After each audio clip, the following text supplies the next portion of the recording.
محترم سامعین کرام، السلام علیکم ورحمۃ اللہ تعالی وبرکاتہ۔ الصلاۃ والسلام علیک یا رسول اللہ وعلی آلک واصحابک سیدی یا رسول اللہ صلی اللہ تعالی علیہ وسلم۔ محترم ناظرین و سامعین، کسی سائل نے سوال کیا کہ حضرت تیمم کا طریقہ مکمل بتا دیا جائے تاکہ ایسی کوئی سچویشن ہو، کوئی پریشانی ہو تو ہم تیمم کر کے نماز ادا کر سکیں۔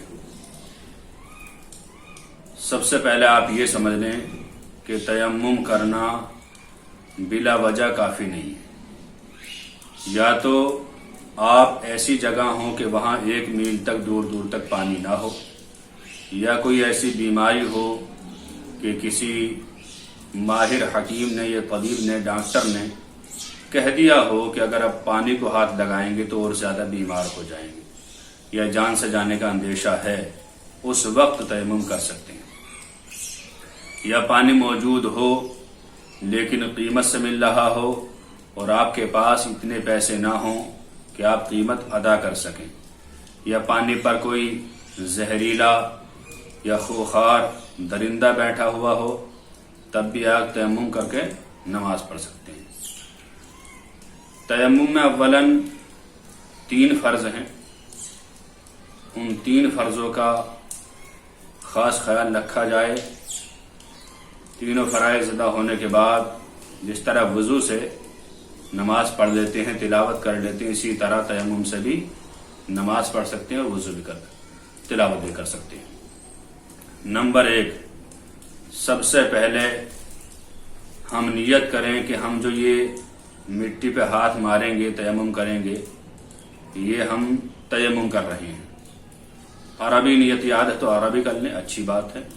نویت ان اتیمم تقربا اللہ تعالی، ورنہ دل میں عقیدہ کر لیں۔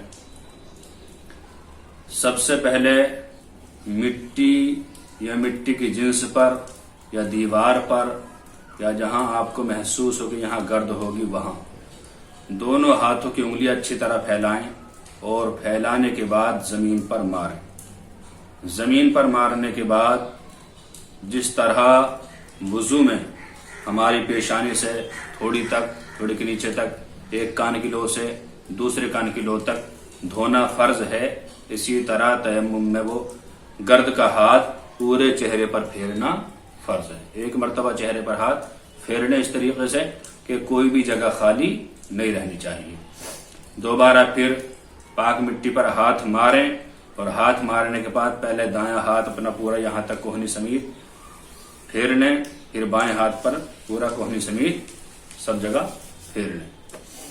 کوئی بھی جگہ بال برابر بھی خالی نہیں رہنی چاہیے جہاں ہمارا ہاتھ نہ گیا ہو۔ یہ تیمم ہو گیا۔ اس کے بعد آپ نماز بھی پڑھ سکتے ہیں، تلاوت بھی کر سکتے ہیں۔ جس طرح وضو سے سب کچھ ہو جاتا ہے، اسی طرح یہ وضو کا نائب ہے۔ دوسری بات یہ خاص خیال رکھیں کہ جن باتوں سے وضو ٹوٹ جاتا ہے انہی باتوں سے تیمم بھی ٹوٹ جاتا ہے۔ ایک بات کی صرف اور زیادتی ہے اس میں کہ اگر پانی پر قدرت ہو جائے تب بھی تیمم ٹوٹ جاتا ہے۔ تو ان باتوں کا خاص خیال رکھیں، اور اگر پانی پر قدرت نہ ہو تو تیمم کر کے ہی وقت پر نماز ادا کر لیا کریں۔ اللہ تعالیٰ سے دعا ہے کہ اللہ تعالیٰ ہمیں صحیح دین سیکھنے کی توفیق عطا فرمائے۔ السلام علیکم واللہ اعلم بالصواب۔